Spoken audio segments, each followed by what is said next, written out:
start the recording there. Cool. It is too hot. It is way too hot.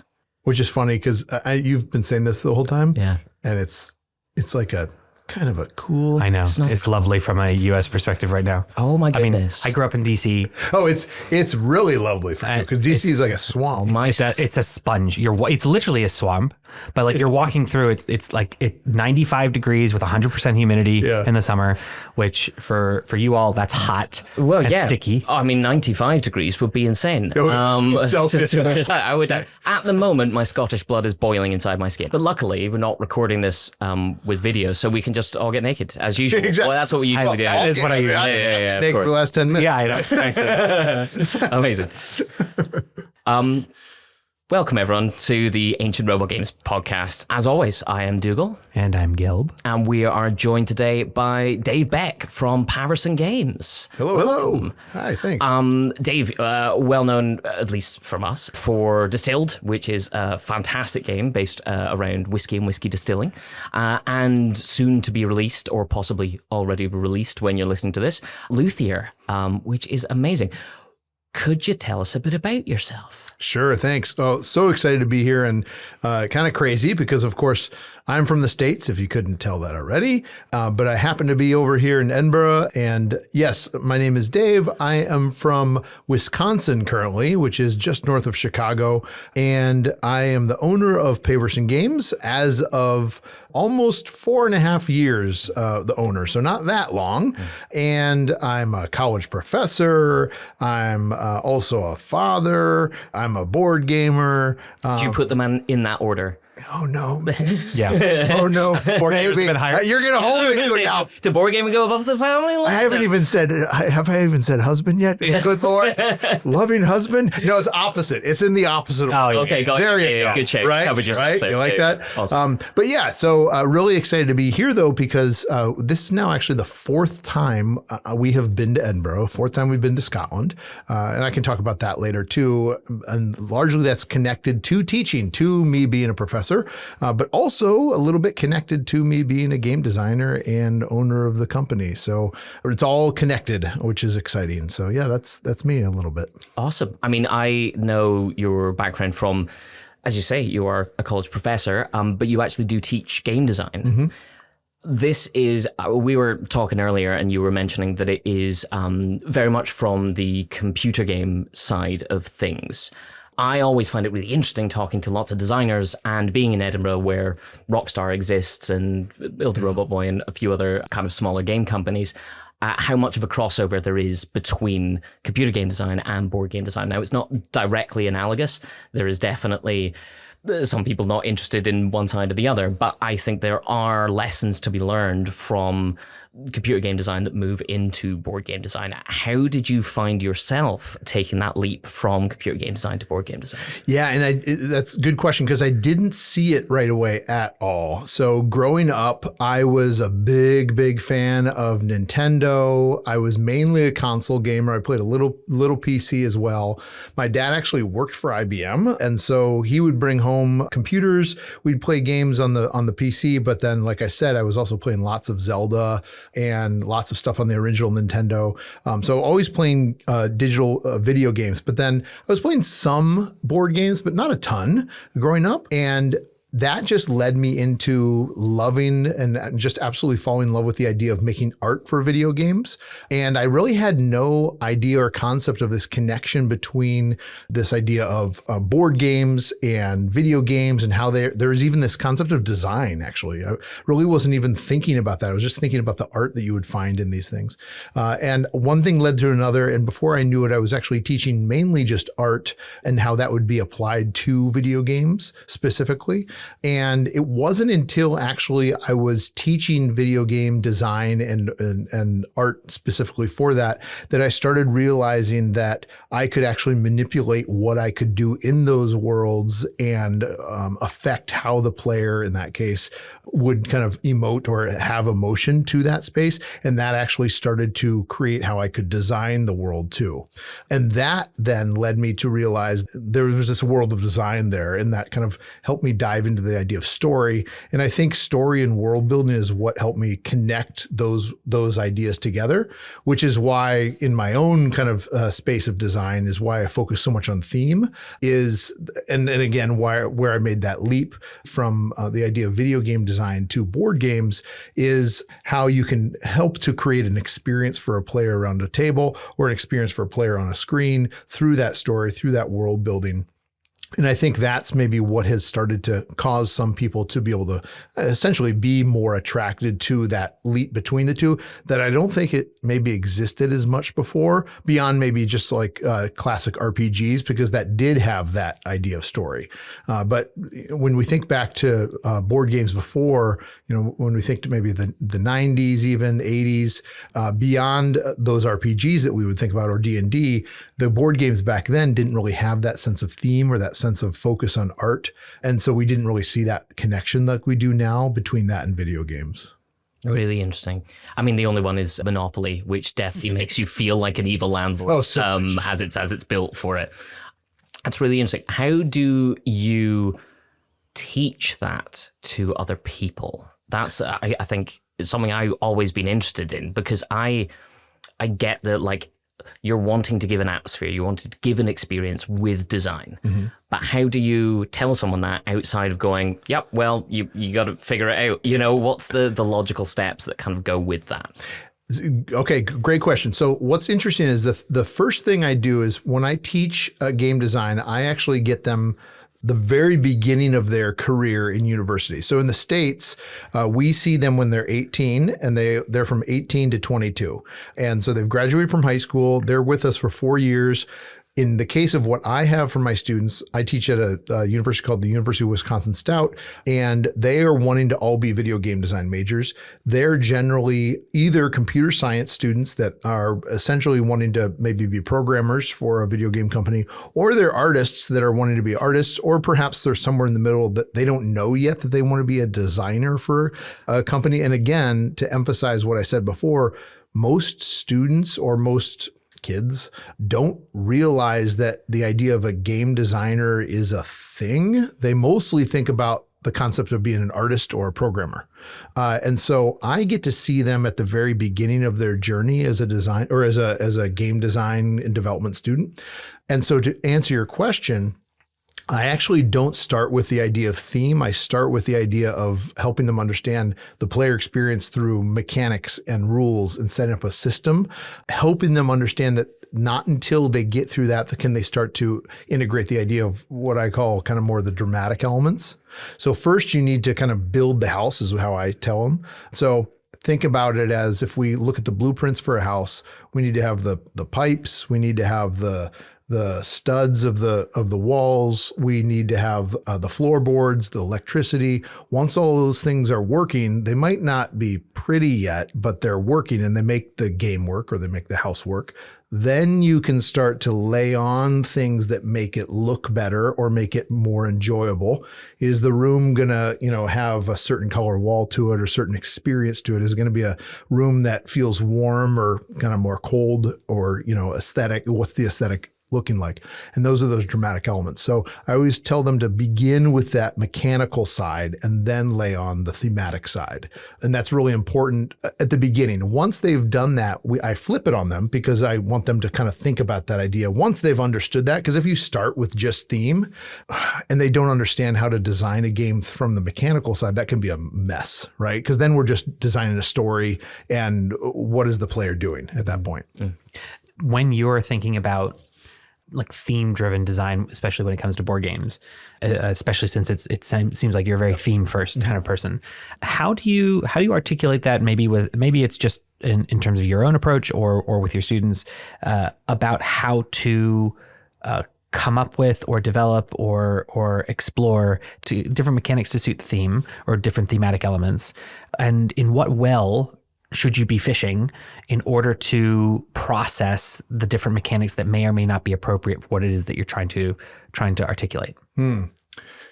Yeah, great question. So I think the first thing to talk about, like you said, how do I go about that approach with the theme? I think the first thing I always do, and probably it's the professor in me, is I encourage my students to do this too, but this is how I do it as a designer too, is I just do a ridiculous amount of research on that subject. So with Luthier, long story short, it's a co-design with myself and another individual named Abe Burson. Abe had been actually working on this game for a bit, and it was actually set in the modern day. It was more about kind of working on guitars and some other string instruments, a lot of focus on repair and some making. I decided when I reached out to him about the idea of co-designing it and also publishing it under Paverson Games, I really wanted this idea of it being set in more the classical, romantic, Baroque era, historic era. When we decided this is going to be something we would do, I started heavily researching those eras of music. I was interested in music. I didn't know that much about that. One thing I did, actually, bringing it back, no joke, to Edinburgh, St. Cecilia's Hall, which is just off the Royal Mile in downtown Edinburgh, has an unbelievably gorgeous musical instrument museum. And I went there and I spent about 4 hours there photographing almost every instrument, taking lots of notes as well. And it was actually there. Again, I'm not exaggerating. I'm not making anything up here. I came up with a mechanic on the spot after learning about how the luthiers and instrument makers would create the instruments for patrons. And I started thinking in my head how I could represent that idea through a mechanic. And so I try and encourage my students to do that research as well. When I'm assigning a game or assigning a topic to them, they're oftentimes required to create some sort of research journal as well and spend some time in the library too. So that's a very important part of the process for me and for what I communicate to the students. Now, back to your other question as well, talking about like, what's the well? How do you do that well? I do think it's very important to kind of stand on those shoulders of giants as well. So of course you're constantly playing other games, figuring out how you can kind of take mechanics of other games and kind of merge those into something that might be new and unique, taking one thing from one game and one thing from another and kind of splicing that together. And sometimes it might be creating something brand new or something not completely new, but something kind of unique that you do feel you haven't seen before as well, that might be, again, inspired by or connected to something that you've researched too. But I do think that playing games and experiencing those is definitely the part where I do is I take that from as well. Have you experienced points where you're working on a theme, you have this theme of musical instruments, you go down a path and you're like, oh, this is a really cool aspect. I really want to develop a mechanic in this space. And then you suddenly find yourself trying to shoehorn something that is just not working. And, maybe you've developed a mechanic and you're really proud of it. You really love it. How do you approach the dumped mechanics? Like how do you approach that in terms of the mindset that you go through? When do you decide that it's not working? And how do you articulate that to others? Oh yeah. It's almost like, did you play test some of the early versions of Luthier? Because it sounds like any game. Every game. Yeah, every game. It's like Yeah, I think, again, it's probably a common answer from designers, but of course it's relying on those constant and frequent play tests and play testing feedback from fellow designers, community. I'm very lucky to be able to have a really awesome community of play testers we have a great Discord, and we have kind of a core play testing group that gives us great feedback. But then also, I'm not sure if they're over here in the UK or not, but in the States, we have something called Protospiel that happens every so often, which is like easily my all-time favorite gathering that I go to whenever I can, where a bunch of designers get together and play test each other's games. So that's another one that I rely heavily on as well. So really that feedback is one. So I had something like that happen. It wasn't a unique mechanic, but essentially I had some sort of kind of tile placement lane mechanic in Luthier. I really thought it was going to work out well. I was excited about it, but eventually it became very obvious it was not going to work at all. But again, that gave way, like the vision for that went from something that was in front of you as a player, that you were doing in front of you, to then went to kind of the center of the table, to what is now the orchestra, where you're kind of placing first chairs in the orchestra, which is now this thing that everybody really enjoys. So it's that idea that oftentimes it might be you need to be okay with giving those things up because that morphs into something else. And it never would have happened if I had said, no, I'm holding on to this thing. And that was because I was listening to the feedback of others to say, well, why didn't you try that? Yeah, let's try that. And oftentimes that was at Protospiel, where it was, yeah, let's do that. Let's stop everybody. Let's try that. Let's do this. And then that turns out as something that moving forward, for the rest of the weekend, let's try playtesting with that. So Cool. Yeah, right. I mean, it's your previous game, Distilled, a fantastic success by all seeing it out in the world and everywhere. I mean, when it came through to the UK, it made such a big splash. Compared to a lot of the games that we've talked about on the podcast before, it is a slightly larger box. It is not insanely huge. Like, don't get me wrong, this isn't a Frosthaven game, but it is a lot. It's as your first ever game that you have brought out and published. That's a lot. That is a big game. We were talking earlier, and you were mentioning that a lot of people say this is a game and a half in a one box game. Yeah. There's a lot in that box, and someone else, a fan we talked to earlier, was talking about how much they appreciated how much was in the box and how well laid out it is and things like that. But as a first time designer, it is often a pitfall that a lot of people fall into is, I want to put everything in the one game all at once. However, sometimes it can be very successful. So I imagine there was loads that you left out of Distilled that you wanted to put in, with expansions coming out and cocktails coming out later this year. But how difficult was that journey from, instead of starting small and then building up something bigger, to just dive straight in with that big thing that you wanted? Yeah, it's it is funny to think back. And I think that if I had signed the game with a publisher instead of publishing it myself, it would not have been anything like it is now at all. I mean, that's even if a publisher would have even ever decided to pick it up. I, of course, decided to publish it myself from the beginning. And so part of that, to answer your question, is that's why it is what it is, because I had the choice to do what I did, right? I think a publisher would have said, no, we're cutting almost half of this out. Maybe. There's a good chance they would have said that, because I oftentimes now look back on that. Now that I'm a publisher that understands things like margins and understands things, because I'll tell you, production costs. Yeah, production costs. I'll tell you, like, Distilled's margin and Luthier's margin is not very good. But I'm still learning my lesson on this. I'm sorry, everybody. I'm showing you the whole thing here. But I think I still have a lot to learn as a publisher. But for some reason, I just want to make the game I want to make and get it out there. And I feel fortunate that I can still do that. And I honestly think part of that is because I'm still teaching full-time as a professor, so I can afford to do that. I'm working late into the night and on the weekends.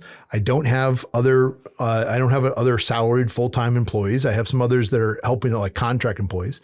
But regardless of that, I think that's part of it. If I could go back, I probably would. Maybe it would be, would I cut some of it out? I don't think I would, but there is a game and a half in there. I could have cut some of that out and made more expansions, right? So again, back to your question of like, how do I make those decisions, or how do I go about doing some of that? I think 50% of that was just first-time designer ignorance, like, well, I don't know, I think it's going to be good and it's fine. And I'm just going to lay it up to that I probably, if I would go back and do that now, I probably would have, not because of the publisher and me, but would have just been like, well, I could probably trim a little bit of that fat. That's a lot of stuff, right? So I think that's part of it. If I had happened to have my first game be a small game, then that probably wouldn't have happened. But my first idea was this giant game. Back to your question earlier about this idea of how do I cut certain things out? Well, Distilled originally was a deck builder. So that's also why it's this big card game. And I ended up halfway through its prototype saying, nope, this is not a deck builder anymore. It's a completely different type of game. So that's why there's all these cards in it too. So it also evolved as well. Other things too, there's only one version of Distilled where there could have been probably two. I could have had a retail version that was much smaller, didn't have this big insert that made it more expensive. But again, I said, no, I'm just going to make one version of this, right? So You'd think I would have learned my lesson with Distilled, but then with Luthier, I did kind of the same thing. I made another big game. Paverson Games might start to become maybe known for that, but some of our future games aren't going to be as big, but they'll still be somewhat big.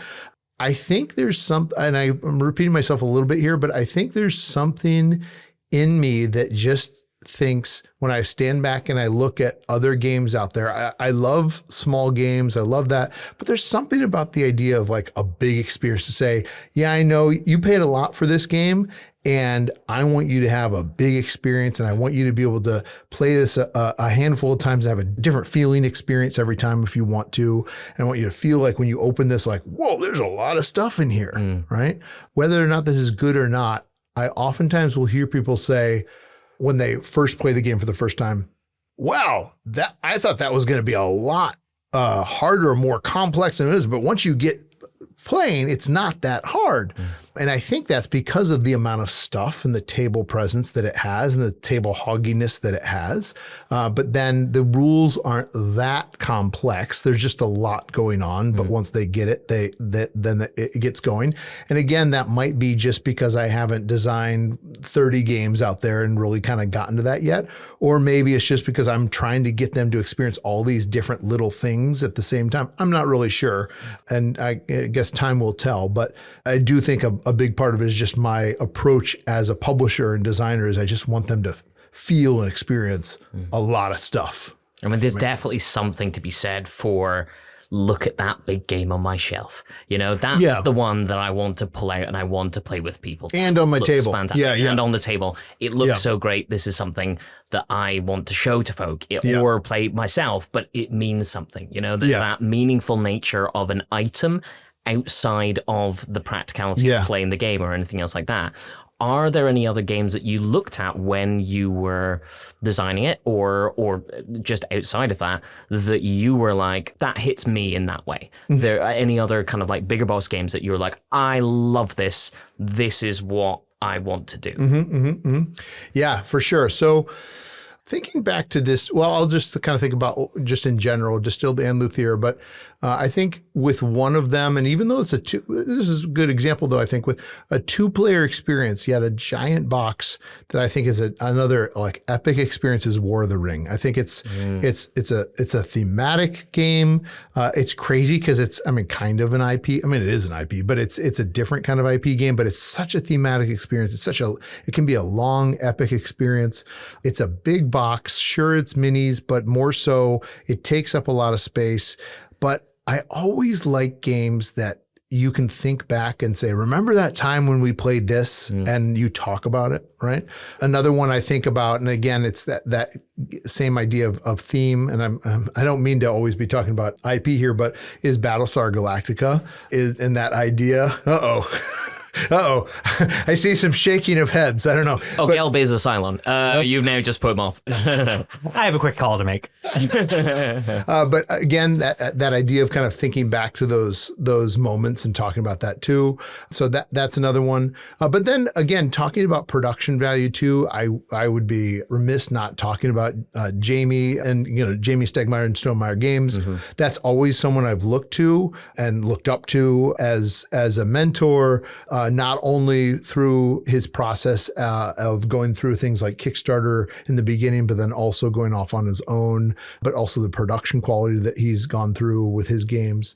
And so that's someone I look at as someone I can model my company, but then also design after as well. So I think those are some. There's obviously also others. So for instance, with Luthier, I thought very hard about the idea of the shape of the box as compared to Distilled is more rectangular. So I chose that specifically because Luthier is a little heavier weight.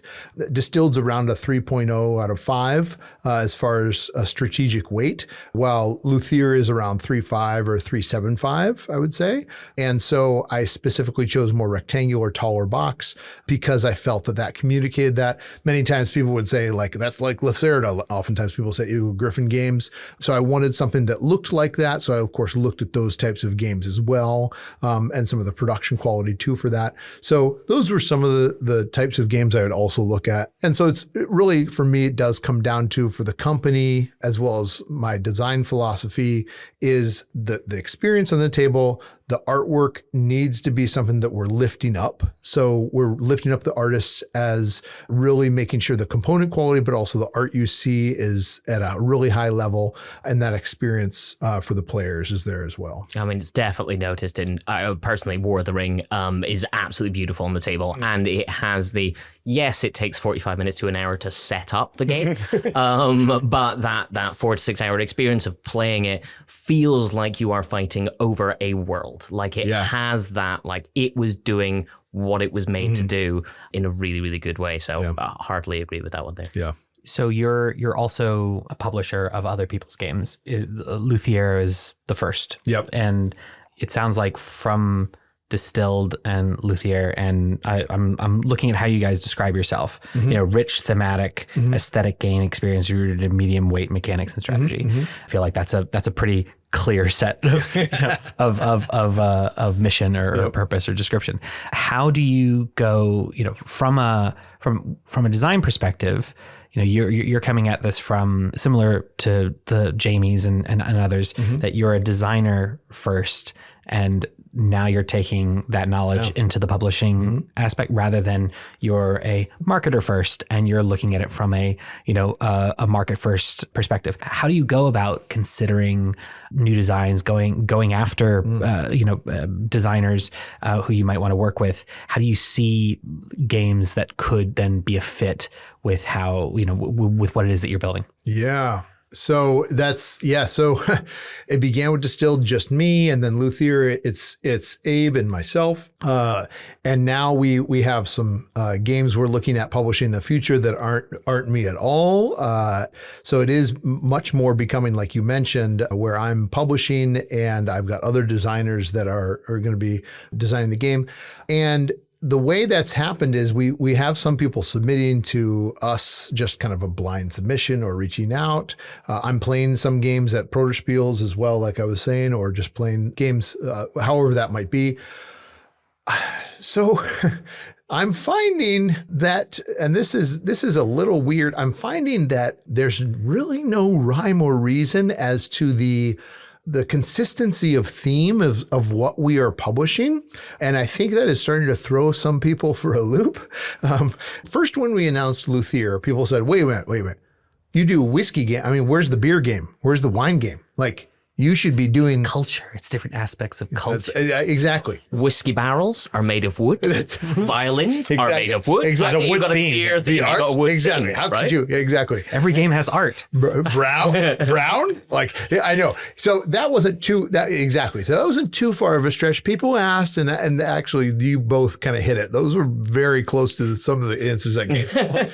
So we did that. And then for those that might know or might be following it all, the next game that we announced is a game called Class of '89. It is a game set in 1989 America about making yearbooks.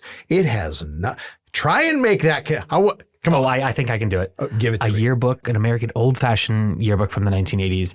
There are these beautifully, binded, books, and they contain a whole host of memories. They're crafted with such care by the students themselves. So it's all about crafting. Everything that you do is about handcrafted, processes that make memories. I'm going to say it's a mental journey you went on.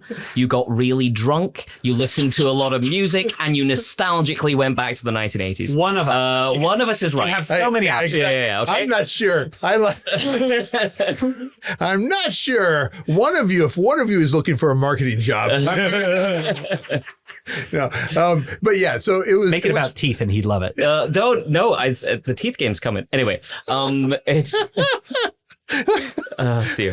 So when we announced it, it was very much, actually, when we announced it, I will say that I've got multiple people, many of my folks that are close to, as far as play testers and others in our community, are from the UK.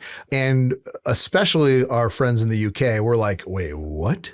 What are you talking about? Because they don't fully understand, which it makes sense, the yearbook culture that is in America. But also, again, wait a minute, whiskey, violins, and yearbooks? Like, that doesn't make any sense. And so my answer was, I think it's going to do well. I just like the idea. It's going to be fun. And so far, based even on just playtest, we playtested at Aircon, just prototype.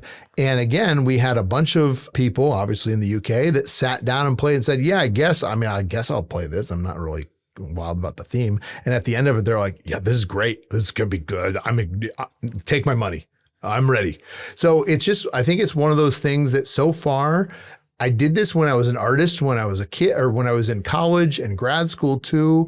The way I make art and the way I make things, even surrounded by others that do it, I've never done it the same way as others, where they usually will follow a theme consistently, like their work follows a pattern. It's part of a portfolio, a body of work that is similar throughout. My wife is an artist. She's always done portraiture. It's always looked somewhat the same. I was a sculptor for years, and every single piece was different. And that's just how I am.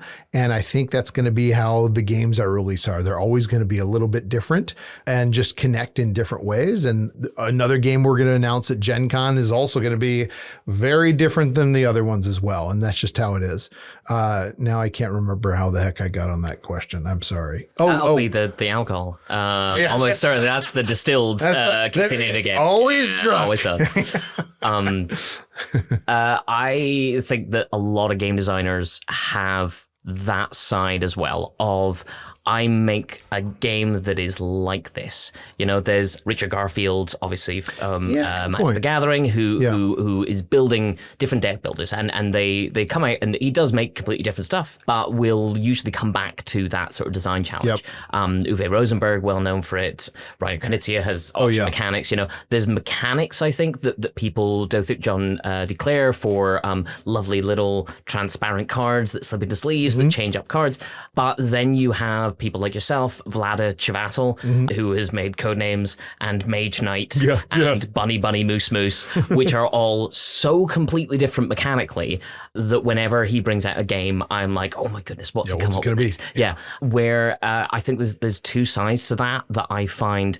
If I find a designer that I like, I will go, I wonder how they've done that next. I wonder what they brought in, and it always makes me go and try their games. But if I find something like Vlad or like yourself, I'm like, well, I need to see what they're doing. It's less of a, I'm a fan of theirs and I'm going to get it because I want to see how they're doing it, and more of a, what are they going to come up with? Yeah, what's it going to be? Which I find really, really interesting. So I think there's a big divide within board game designers for that.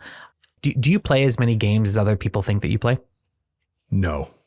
Not at all, especially anymore. Actually, sadly, I played games like mad before Design Distilled, and then even up through Luthier, even up through, 2024, I was still playing games at a decent rate. And then this is, I won't go into great detail, but once the whole tariff issue came out, I actually stopped playing games altogether. Right. For a bit. I don't know. I went into like a really deep depression, and I stopped playing games 100%, not because I didn't want to, but it just like I couldn't. It reminded you of the challenges. Yeah. And I actually started playing video games again, which I had stopped playing. So I'd gone from playing nothing but board games and playing no video games to then saying, I just can't do this, and I'm just going to sit there and just stare at a screen and play video games. Yeah. Like as like that's like numbing mentally. Yeah. And so now I'm getting back slowly to board games, which is great. It's like feeling much better again. But it's felt weird, and it's felt very weird because when I stopped, it was like, I need like my research. I'm doing air quotes right now. Like I need to be able to do that. I'm feeling like I'm like falling behind, and I'm not feeling up on what I need to do to be looking for and being up on like mechanics and games and everything too. So that felt really weird too. So it's feeling good to get back into the swing of things again, but still like feeling so busy and everything else. So it's nuts. Yeah, but definitely not. The games I mainly play are just prototypes. Like most of the games I'm playing are other designers' prototypes. Either I'm assessing or just, at a protospiel of other games, by other designers. Yeah. There's something really, really fun about playing games at that level. I love playing people's prototypes and their first or second or third or fifth revision. I love it. Because you've got that like raw nature to the mechanics and the theme and how it's all tied together, where it hasn't become a thing yet. I find when a full game comes out and I play it, I judge it really harshly. When a prototype comes out, I will see things which will be positive and negative, but it won't feel that like, oh, I spent a whole bunch of money on something, thing, or the kind of malleable nature of that designer still willing to change stuff or throw something in there that I wasn't expecting, and then go, oh wow, the next time I get to play it, oh, it's a different thing. It's so rewarding. Yeah, and then all getting to talk about it, around the table and like brainstorm. Oh, and I'm sorry. The other games I get to play are my students, and good Lord, it's 60 students per semester, and they usually design about 5 games each per semester, so I play those as well, and most of them aren't great to play. Their show start. I mean, there's a few of them are. Their final games are usually pretty good, and I'm proud of them. And the whole point is to, I want them to churn through a lot of failure. They show the fact that you're needed. Yeah, exactly. There you go. And any really good ones. Well, that's a Paverson game. Yeah, you designed it. Is that right? You actually Thank you. Yeah. Yoink. Thank you. No. Amazing. Well, thank you so much for coming to join us, Dave. Absolute pleasure to have you in. As we mentioned earlier, Luthier is out soon. Oh, yes, soon. Yeah. Retail release is going to be, depending on when you're hearing this, it might already be out. It's going to be late August, early September worldwide. So, and in the UK, Kickstarter backers already have it. So if you're listening to this and you're a Kickstarter backer, you already have it too. So, yeah. Sweet. And the expansion for Distilled. Cocktails is going to come to Kickstarter this fall, probably late September if things are going well. We're still kind of assessing exactly when, but that's most likely then. And we'll be at Essen as well, and Gen Con as well. So if you're going to one of those, stop by and say hi. Absolutely brilliant. And if people do want to keep up on what you're doing on a regular basis, yeah, just look for Paverson wherever, Instagram, Facebook, YouTube, our website. Blop. Yeah. And Whiskey Wednesdays, of course, that you're doing all the time as well. Absolutely fantastic. Well, thank you all very much for listening, as always, to us ramble about board games and board game design. I have been Dougal. I remain to be Gelb. And as always, this is edited by Ryan Scott. Thank you very much.